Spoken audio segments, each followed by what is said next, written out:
Hello student, स्वागत करता हूँ आपको अपने इस नए वीडियो में। आप लोग देख रहे हैं अपना पसंद channel Nikhil Chauhan class 10th। आज मैं आप लोगों को बताने वाला हूँ कारक के बारे में, जो कि कक्षा 1, कक्षा 2, कक्षा 3, कक्षा 4, कक्षा 5, कक्षा 6, कक्षा 7, 8, 9, 10, 11, 12 हर एक क्लास में पूछता है। ये कारक क्या होता है, अगर आप किसी भी क्लास में हैं तो हम ट्रिक के माध्यम से समझाएंगे इसको, बिल्कुल ट्रिक के माध्यम से समझाएंगे। आप लोग को रटना नहीं पड़ेगा। इस वीडियो के बाद आपको कभी देखना ही नहीं पड़ेगा या सुनना ही नहीं पड़ेगा कि कारक क्या होता है। तो सबसे पहले देख लेते हैं कारक क्या होता है। तो कारक वो होता है जो क्रिया से, जो वर्ब होता है उससे, क्रिया से सीधा संबंध रखता है, सीधा संबंध रखता है, उससे हम लोग क्या कहते हैं, कारक कहते हैं। अब देख लेते हैं कारक के भेद, इसको ट्रिक के माध्यम से समझेंगे। तो जैसे आकाश, इसका ट्रिक हो जाएगा आकाश, आकाश। अब देखिए यहाँ से हम लोग अ निकालेंगे, क निकालेंगे और स निकालेंगे। अब देखिए अ यहाँ से निकालिए और क निकालिए और स निकालिए। तो यहाँ से देखिए 3 गो हम लोग क लेंगे, कितना लेंगे, 3 क, 3 ठे हम लोग स लेंगे, 2 ठे हम लोग अ लेंगे, 3 क, 3 स और 2 अ। इसको हम लोग यहाँ पर लिख देंगे। अब देखिए इसी ट्रिक के माध्यम से इसको हम समझ लेते हैं। तब यहाँ से क से हो गया कर्ता, कर्ता कारक, क्या कहते हैं इसको, कर्ता कारक। अब देखिए ये क से हो गया कर्म कारक, क से हो गया कर्म कारक। अब ये देखिए कर्ण कारक, कर्ण कारक, ये हो गया कर्ण कारक।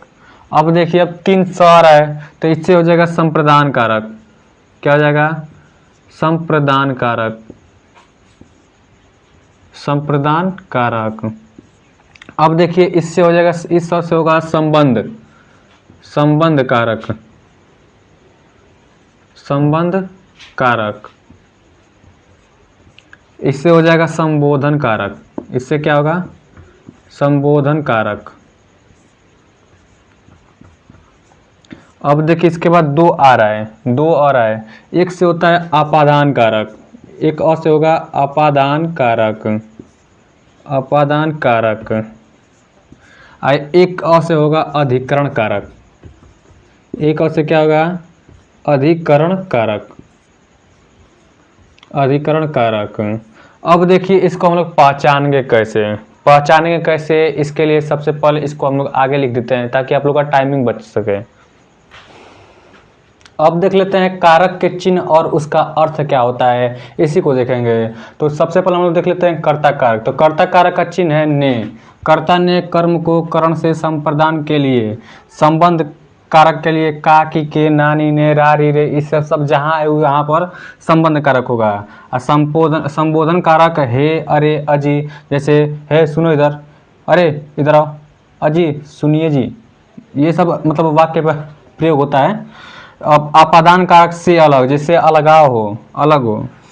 और अधिकरण कारक क्रिया का आधार हो, जो कार्य हो रहा है उसका आधार क्या है, वो होता है अधिकरण कारक। तो इसका अर्थ क्या होगा, कर्ता ने, तो काम करने वाला, कर्ता के कारक काम करने वाला, कर्ता कारक कहलाता है। जो काम कर रहा है, जैसे हम यहाँ पर पढ़ा रहे हैं तो हम क्या क्या होंगे, कर्ता कारक। हम ये काम कर रहे हैं तो ये इसका कर्ता कौन है, हम है, मतलब हम पढ़ा रहे हैं। इसका काम करने वाला कौन है, हम है, मतलब हमारा पढ़ाना काम है। अब देखिए कर्म कारक, जिस पर काम का प्रभाव पड़े, जैसे बोर्ड पर, बोर्ड पर काम का प्रभाव पड़ रहा है। अब एक करण कारक, जिसके द्वारा कर्ता काम करे, जिसके द्वारा, जो ये है इसके द्वारा हम काम कर रहे हैं, इसके द्वारा हम लिख रहे हैं, तो ये हमारा क्या हो जाएगा, करण कारक। ये हमारा जो इंक है, जो मार्कर है, इसके द्वारा हम काम कर रहे हैं, लिख रहे हैं, तो ये क्या जाएगा, करण कारक। अब देखिए संप्रदान कारक, जिसके लिए काम किया जाए, जिसके लिए काम किया जाए। जैसे कि हम किसके लिए काम कर रहे हैं, यूट्यूब के लिए काम कर रहे हैं, किसके लिए काम कर रहे हैं, यूट्यूब के लिए काम कर रहे हैं, तो हमारा क्या हो जाएगा, संप्रदान कारक। अब संबंध कारक, अन्य पदों से संबंध है, अन्य पदों से संबंध है। जैसे अन्य पदों से संबंध रखता है वो संबंध कारक हो गया। संबोधन कारक, किसी को पुकारना या बुलाना, जैसे किसी को पुकारना या बुलाना, जैसे किसी को बुला रहे हैं, अरे सुनो इधर, अरे उधर जाओ, अरे उधर भागो मत, तो ये क्या हो जाएगा, संबोधन कारक हो जाएगा। अब देखिए अपादान कारक से अलग, जिससे अलगाव हो, मतलब जिससे लगाव ना हो, जिससे प्रेम ना हो, जिससे लगाव ना हो, वो क्या हो जाएगा, अपादान कारक में आएगा। अधिकरण कारक में पर क्रिया का आधार, जो क्रिया का आधार है, जो क्रिया का आधार है वो हो जाएगा अधिकरण कारक, अधिकरण कारक। सो वीडियो अच्छा लगा हो तो लाइक और सब्सक्राइब करना ना भूलें। आप लोग देख रहे हैं अपना पसंद channel Nikhil Chauhan class 10th।